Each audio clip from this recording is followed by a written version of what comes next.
Halo guys, assalamualaikum warahmatullahi wabarakatuh. Selamat datang di channel Kisaran Aquaculture. Di video kali ini kita akan menganalisa penyebab kematian pada ikan nila dan bagaimana cara mengobatinya. Tonton video ini sampai selesai karena banyak hal penting yang akan saya sampaikan. Oke, simak terus ya videonya.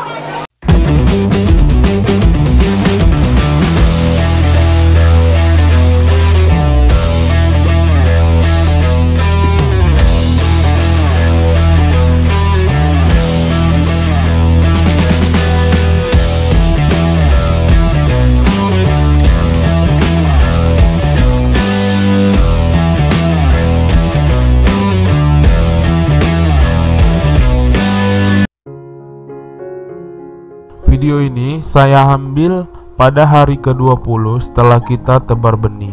Pada hari ke-20 ini kita mulai mengalami kematian ikan nila hampir setiap hari 2-4 ekor. Kolam yang mengalami kematian yaitu kolam tanah 6x5 dan kolam bundar diameter 3. Padahal kita sudah menjaga kualitas airnya. Kita setiap hari selalu mengencerkan air dengan cara mengkocor air dengan air yang baru dan pemberian probiotik PSB setiap 4 hari sekali untuk membantu penguraian amoniak dalam air serta membuat koloni dominan dalam kolam kita merupakan bakteri baik. Namun tetap terjadi kematian dan saya yakin setiap pembudidaya ikan nila pasti mengalami hal ini. Jadi menurut analisa saya faktor penyebab kematian yaitu ada 2. Yang pertama menurunnya kualitas air dan kedua ikan terserang penyakit.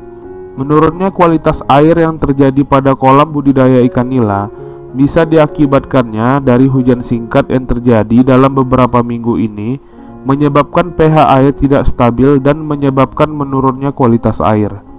Karena kita menggunakan kolam tanah yang merupakan sistem alami tanpa atap ini adalah hal yang tidak bisa kita hindari. Sebenarnya air hujan ini merupakan sahabat buat semua pembudidaya ikan.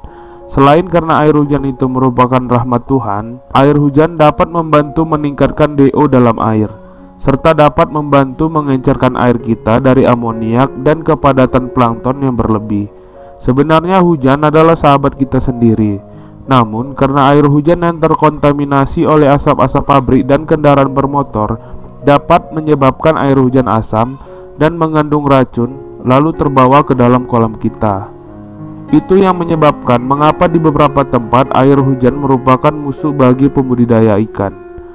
Hujan yang terjadi dalam waktu singkat ini umumnya asam. Tapi jika hujan yang terjadi itu waktunya lama, sekitar 15-30 menit, umumnya hujan tersebut bagus. Walau hujan pertama asam, namun air berikutnya itu merupakan air yang baik. Masalah hujan asam ini umumnya terjadi di daerah perkotaan. Jadi buat kita pembudidaya di pinggiran kota dan dekat dengan pabrik-pabrik agar diperhatikan mengenai hujan asam ini. Saat terjadi hujan singkat, segera mengkocor kolam kita dengan air yang baru agar ternetralisir. Bisa juga dengan memberi kapur dolomit dan garam ke kolam kita agar pH dalam kolam tetap stabil. Akibat dari hujan asam ini, saya melihat air kolam yang sebelumnya itu hijau perlahan-lahan mulai sedikit menghitam. Ini merupakan identifikasi dari kematian bakteri dan plankton dalam air akibat dari hujan asam ini. Lalu, mulailah beberapa ikan dalam kolam kita itu mati 1-4 ekor per hari semenjak air saya lihat menghitam. Dan sekarang cuaca yang sudah bagus dan jarang terjadi hujan singkat seperti minggu kemarin, air kelihatan sudah menghijau kembali. Penurunan kualitas air ini saya lihat juga bisa terjadi karena pakan berlebih yang tidak habis dimakan ikan, menyebabkan air rusak dan amoniak tinggi. Namun sepanjang saya memberi makan dan anggota kolam yang mengurus ikan ini, saya sudah tekankan dari awal jangan memberi ikan makan jika masih banyak sisa yang tidak habis. Jadi kami memberi makan ikan itu secukupnya dan semau ikan tersebut. Jadi hal ini menurut saya bukanlah penyebab menurunnya kualitas air pada kolam saya.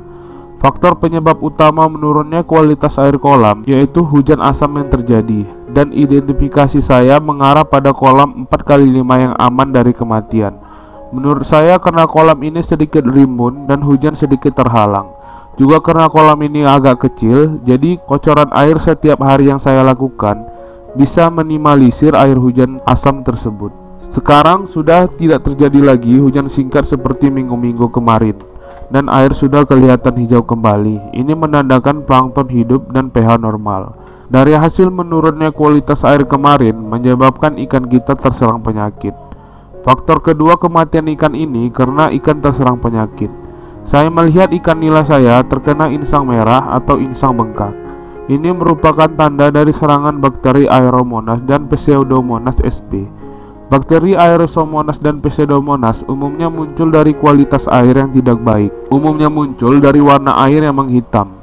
Jadi karena kemarin kualitas air kita menurun dan air kita sedikit menghitam, dikarenakan kematian beberapa plankton dalam kolam, menyebabkan munculnya bakteri patogen ini. Cara mengobati ikan yang terserang penyakit ini cukup mudah, yaitu secara alami bisa menggunakan rebusan air daun pepaya. Namun saya tidak menggunakan cara alami ini. Saya menggunakan antibiotik khusus ikan yang dari dulu saya gunakan dan cukup efektif dalam mengobati ikan yang terserang penyakit akibat bakteri dan jamur. Obat yang saya gunakan yaitu Inofloc 25 dan Progol sebagai perekat. Dosis penggunaannya yaitu 5-6 gram Inofloc 25 dan Progol 3-4 gram dicampur dengan 200 ml air. Lalu campurkan ke 1 kilo pakan. Tunggu hingga 30 menit sampai 1 jam sampai air campuran antibiotik ini benar-benar terserap ke dalam pakan ikan kita. Pemberian antibiotik ini kita lakukan sampai tidak ada lagi terjadi kematian pada ikan. Pengalaman saya dalam 5-40 hari ikan sudah sembuh dan tidak ada lagi kematian. Namun biasanya saya habiskan saja 1 bungkus Inofloc 25 ini untuk memastikan ikan ini benar-benar sembuh. Dan dalam masa pengobatan kurangi jumlah pemberian pakan hingga 50% dari biasanya. Jadi semula saya memberikan ikan makan 2 kilo per hari, sekarang dalam masa pengobatan cuma 1 kilo per hari. Dan pakan yang diberikan haruslah yang sudah tercampur dengan antibiotik sampai ikan benar-benar sembuh. Jadi guys, budidaya ikan itu sebenarnya adalah budidaya air. Ikan hanyalah bonus dari kita merawat air yang benar. Faktor perawatan air itu adalah hal yang paling utama dalam budidaya ikan. Sisanya tinggal pemberian pakan yang baik, pemberian vitamin yang benar, dan cara mengobati ikan yang baik. Oke, semoga video ini bermanfaat buat teman-teman. Semoga video ini menjadi literasi teman-teman dalam menganalisa kematian pada ikan nila agar berhasil dan mendapatkan keuntungan yang maksimal. Oke, assalamualaikum warahmatullahi wabarakatuh.